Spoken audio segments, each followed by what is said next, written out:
Nagsisimula ang aming pelikula sa isang unit militar sa Angola na naghahanda para sa isang mapanganib na misyon. Ang kanilang layunin ay hulihin ang pinakamalaking armadong milisya na sangkot sa droga at trafficking ng mga bata. Ayon sa intel ng unit, si Sergey, ang nakababatang kapatid ng mga pinuno ng milisya na sina Ivan at Lazar, ay nagtatago sa isang fort sa malapit sa kabisera. Ang plano upang maabutan si Lazar ay kunin muna ang kanyang kapatid, interogahin siya, at makuha ang lahat ng impormasyon tungkol sa kanilang operasyon.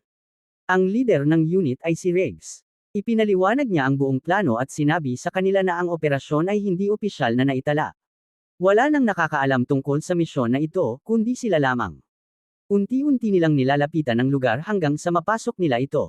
Pinatay nila ang isang gwardya at nakuha ni Jessica Brock si FX sa banyo. Sinimulan niyang torturin siya upang malaman ang lokasyon ng mga batang dinukot.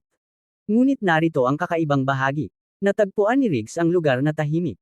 Wala nang ibang tao kundi ang patay na gwardya at si FX. Nalaman natin na ang militia ay dinudukot ang mga bata, inilalagay sa mga kabaong, livestream ang mga video, at pinapalobo ang kanilang mga pamilya. Kung hindi magbabayad ang pamilya, inilalako ang mga bata sa auction. Habang sinesweep ng unit ang lugar, sinabi ni FX na naruroon mismo ang mga bata. Kasabay nito, natagpuan nila ang live feed ng mga bata at sinimulang subaybayan ang signal upang mahanap sila. Iniutos ni Riggs kay Jessica na kunin si FX at lumabas kasama nila. Ngunit nang pumasok ang natitirang unit sa lugar, nakakita sila ng isang kabaong, binuksan ito, at napagtanto na laptop lamang ito. Naiintindihan ni Riggs, ito ay bitag. Sinubukan nilang mabilis na lumikas, ngunit biglang nagsara ang mga pinto. Sa loob ng ilang segundo, nagbato ng granada ang militia at umatake, pumatay sa natitirang miyembro ng unit. Pagkatapos ay dumating si Lazar at iniutos sa kanyang mga tauhan na atakehin ang sinumang buhay pa. Sa gitna ng putukan, nakatakas si Sergey Ebek. Si Jessica ay tinamaan. Nang subukan niyang tawagan ang kanyang mga kasama sa kanilang komunikasyon, sumagot si Lazar. Sinabi niya na may kasabihang African, kung gusto mong hulihin ang iyong biktima, hayaang isipin nitong siya ang mandaragit. Nakaset na pala ng bitag at sila mismo ang pumasok dito. Nagsimulang ma-distract si Jessica at sinubukang makatakas sa anumang paraan. Samantala, nagdiriwang ang militia sa kanilang panalo. Nakuha rin nila ang isang lalaki na si Daniel, na buhay pa matapos ang pagsabog ng granada. Nang marinig ni Jessica ang kanyang boses, nag-alinlangan siya. Dapat ba siyang bumalik upang iligtas siya o tumakbo dahil sa kanyang sugat? Sa kabila ng kanyang pinsala, tumanggi si Jessica na sumuko. Nagpasya siyang bumalik dahil nagbanta si Lazar na papatayin siya kung hindi. Dahan-dahan siyang lumapit, nakita ang kanilang kapatid na si Ivan, at umatake, na agad na pumatay sa kanya. Namangha sina FX at Lazar nang makita ang pagkamatay ng kanilang kapatid sa harap nila. Nagkubli siya agad, nakarinig ng putok, at naunawaan na napatay na si Daniel. 12 taon ang lumipas sa South Africa, nakita natin si Jessica kasama ang isang babae na si Kim, pinag-uusapan nila ang tungkol sa isang lawin. Nailigtas at gumaling si Jessica, pagkatapos ay pinalaya. Ngunit ang twist ay tinawag siya ni Kim na Linda. Tahimik at normal ang buhay ni Jessica sa South Africa. Mula sa pagiging miyembro ng unit militar, ngayon ay tumutulong siya sa mga taga-baryo laban sa mga mandaragit at nag-aalaga ng mga alagang hayop. Ngunit sa pauwi, pagkatapos ihatid si Kim, napansin ni Jessica ang isang sasakyan na sumusunod sa kanya. Ramdam niya na binabantayan siya at unti-unting lumilitaw ang takot. Napaka-stress niya na muntik na niyang mabangga ang isa pang sasakyan kaya nagpreno siya ng biglaan. Ngunit ang sinasabing surveillance car ay dumaan lang at nagpatuloy. Pakiramdam ni Jessica ay sobra ang kanyang reaksyon. Pag-uwi, tumaas ang kanyang anxiety. Hindi na niya nararamdaman ang kaligtasan. Nang maputol ng kanyang anak na babae ang kamay at sumigaw, agad na kumuha si Jessica ng kutsilyo at nagmadaling lumabas. Sinabi ni Nikki na gasgas lang iyon. Ipinaliwanag ni Jessica na ang tanging paraan para maprotektahan niya ang anak ay ang paraan na palagi niyang ginagawa. Kinabukasan, nakatanggap si Kim ng tawag tungkol sa isang cobra na nagtatago sa isang bahay. Nang dumating sila ni Jessica, napagtanto nilang ito ay isang karaniwang ahas na walang venom, kaya dinala nila at iniwan ang lugar. Ngunit bigla silang inambush ng grupo ng isang lalaki na si Henry. Naaresto niya si Henry 2 taon na ang nakalipas dahil sa drug trafficking, at ngayon ay naghihiganti. Biglang sumulpat ang isang lalaki at umatake kay Henry at sa kanyang grupo.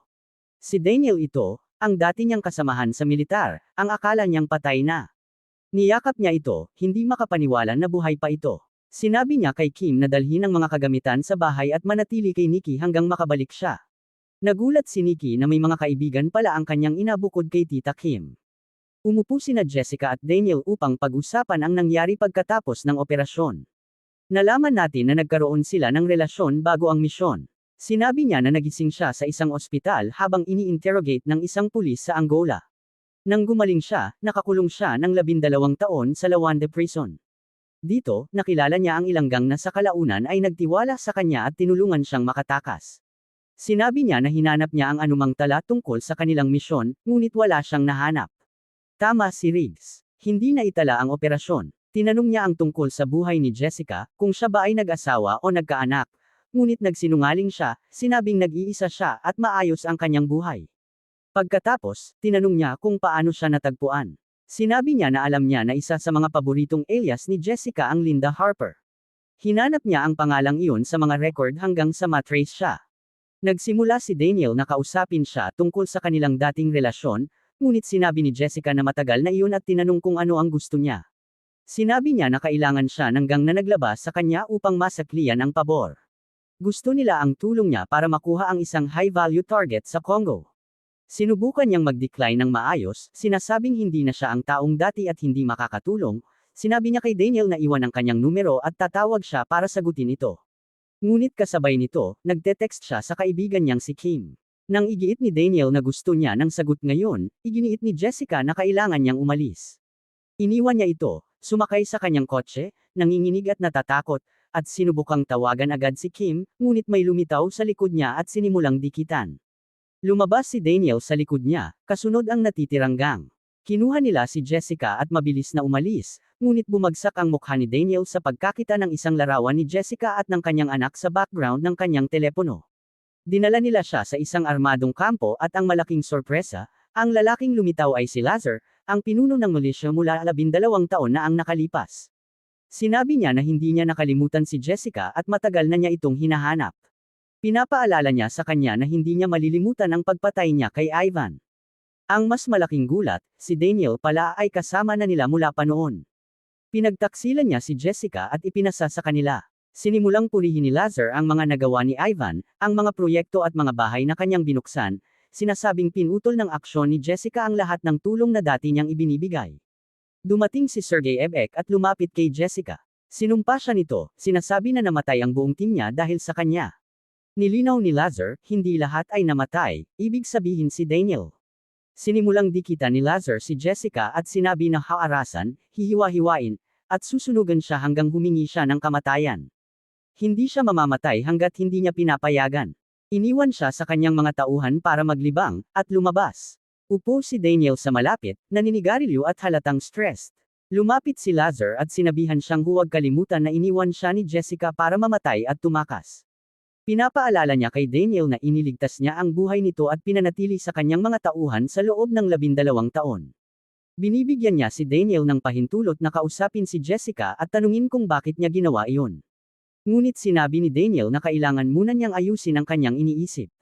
Nagsimulang magduda si Lazar. Sinabi niya sa isa niyang tauhan, si Mateo, na bantayan si Daniel dahil hindi na niya pinagkakatiwalaan. Inilagay din niya si Mateo sa pangangasiwa kung wala siya. Ilang sandali ang lumipas, lumapit si Daniel kay Jessica at tinanong kung bakit hindi niya sinabi na may anak siya. Ipinakita niya sa kanya ang telepono. Tinanong niya kung sinabi ba niya sa kanila ang tungkol sa kanya.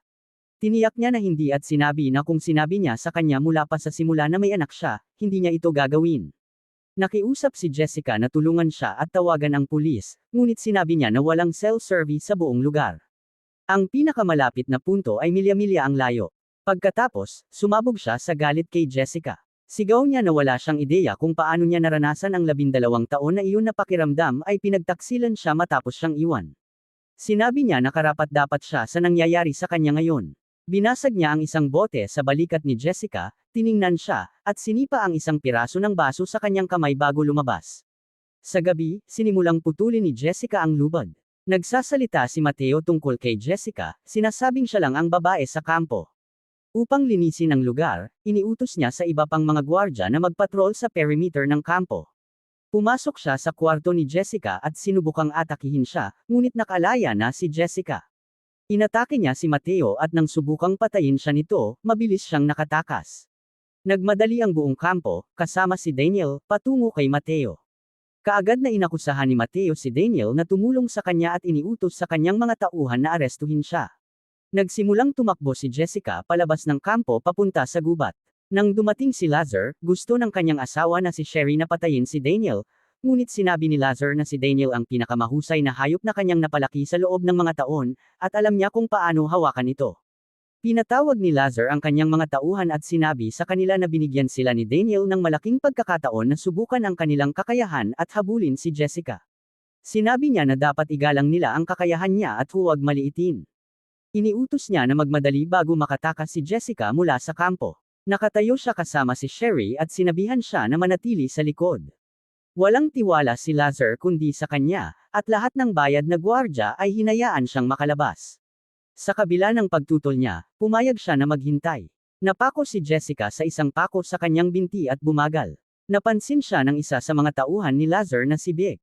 Hinabol siya nito gamit ang kanyang motorsiklo at binaril, ngunit nakuha ni Jessica ang isang kawad mula sa bakod ng kampo at itinali ito sa puno. Nang makita siya at sumugod, nadapa siya sa kawad.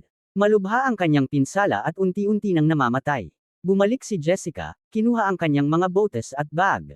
Sinubukan niyang kunin ang motorsiklo, ngunit nasira ito sa crash. Nang makakita siya ng ilaw ng kotse malapit, mabilis siyang tumakbo palayo. Nakikita natin si Lazar sa kotse, nakikipag-usap sa isang lalaki na si Joe. Sinabi niya na nasa unahan si Jessica, ngunit hindi siya makita nito. Sinabi niya kay Joe na bantayan siya hanggang dumating ang iba pang tauhan, ngunit hindi nakinig si Joe at sinimulang sundan si Jessica. Nagkubli si Jessica upang itali ang kanyang dagwang kamay. Sinamantala ni Joe ang pagkakataon at lumapit. Nang sinubukan niyang kumilos, inatake siya nito at sinimulang bugbugin. Inakala niyang mahina siya at madaling hulihin. Hindi niya pinansin ang unang babala ni Lazar na huwag maliitin si Jessica at ang pangalawang babala na maghintay ng backup. Dahil dito, nagawa niyang patayin si Joe. Samantala, dumating si Lazar sa katawan ni Vic at nakita ang bitag. Napansin din niya na pinuputol ni Jessica ang hose ng gasolina sa motorsiklo. Dahil hindi niya magamit ito, sinigurado niyang wala nang makakasunod sa kanya gamit ito. Ngunit napansin siya ng isa pang miyembro ng gang, si Igor. Tinamaan niya ang binti ni Jessica gamit ang palaso, ngunit nakatama siya sa balikat ni Igor at nagbato ng Molotov cocktail. Habang sinusubukan niyang patayin ang apoy sa kanyang braso, tumakbo si Jessica palayo. Nang malaman ni Lazar na patay ang dalawang tauhan niya, tinawagan niya si Sherry at sinabi na ayusin si Daniel. Pumunta si Sherry kay Daniel at sinabi na hindi niya ito patatawarin kung susubukan nitong taksilin siya. Sinabi niya na matagal nang kasama nila si Daniel at alam niyang hindi siya nagbibiro. Tinanong niya kung may magagamit upang mahanap si Jessica o anumang kahinaan niya. Agad na naisip ni Daniel ang kanyang anak, ngunit alam niyang hindi siya patatawarin, kahit sabihin niya.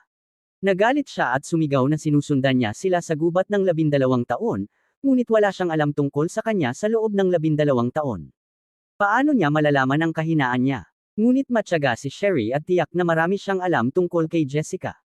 Tanggalin niya ang sapatos ni Daniel, sinimulang putulin ang mga daliri sa paa, at sinabi na ang kahinaan ni Jessica ay gustong marinig ang sigaw ng tao sa sakit.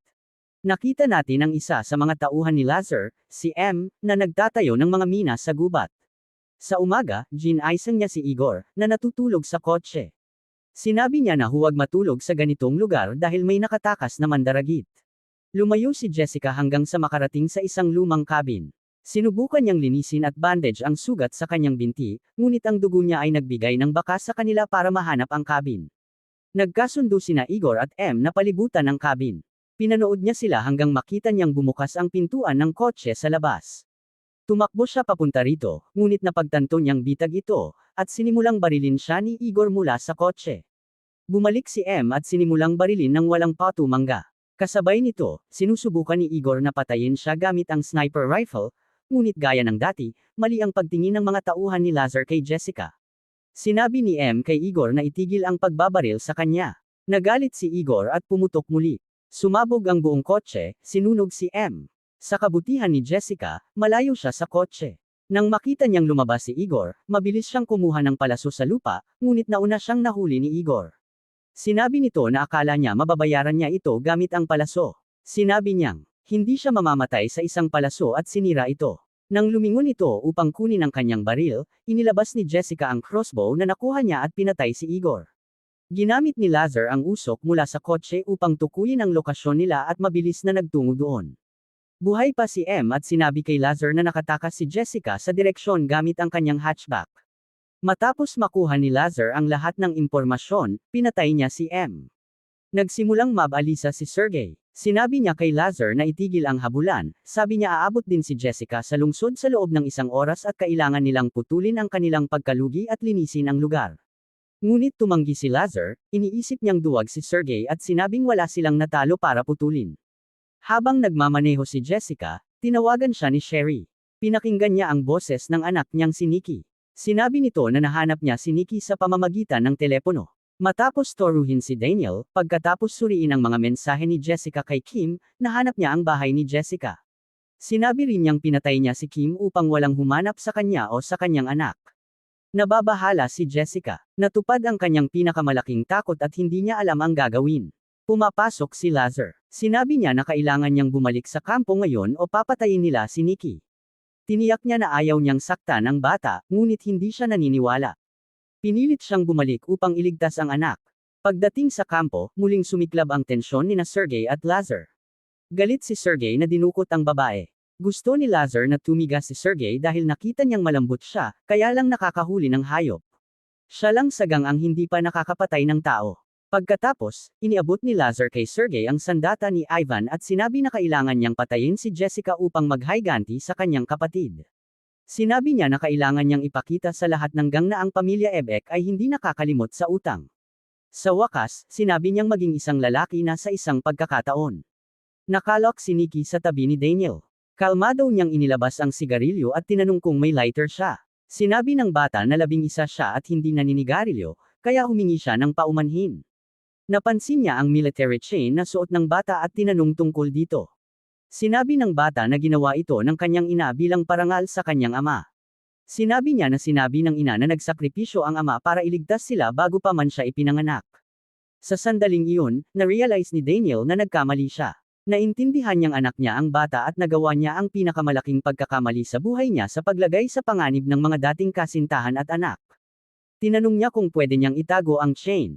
Pumayag ang bata dahil may isa pa siyang chain. Lumabas sina Sergey at isa sa kanyang mga tauhan upang hanapin si Jessica. Natagpuan nila ang hatchback. Tinawagan niya si Lazar at sinabi na wala ng gasolina at mainit pa ang makina, kaya malapit na siya. Habang nasa telepono pa, tinamaan siya sa ulo ng bala. Tumakbo si Jessica sa kotse upang hanapin ang armas, ngunit sinorpresa siya ni Sergey sa pamamagitan ng paglapit sa kotse. Agad siyang inatake. Nagkaroon ng laban. Napush siya ni Sergey sa tubig at sinubukang ilunod. Ngunit nakuha niya ang kutsilyo mula sa tubig, tinusok ang binti, pagkatapos kamay ni Sergey, at nakatakas. Pumunta siya sa kotse at nang sumunod siya gamit ang kutsilyo, nagbato siya ng bote ng alak. Nang lumapit si Sergey, kinuha niya ang lighter at sinunog siya. Habang sumisigaw si Sergey, nakuha ni Jessica ang comms. Narinig ni Lazar ang sigaw. Sinabi ni Jessica na kung hindi niya pakakawalan ng kanyang anak, babalik siya at papatayin silang lahat isa-isa. Nagbabanta siyang torturin siya hanggang humingi siya ng kamatayan, ngunit hindi siya mamamatay hanggat hindi pumapayag si Jessica. Nagsimulang mabalisa si Lazar at magpakita ng kahinaan, lalo na matapos mamatay ang isa pa niyang kapatid dahil kay Jessica. Iniutos niya sa kanyang mga tauhan na hukayin ang libingan ni Nikki. Ipinwesto niya ito, naglagay ng kamera sa ibabaw ng libingan, at tinakpan ng kotse.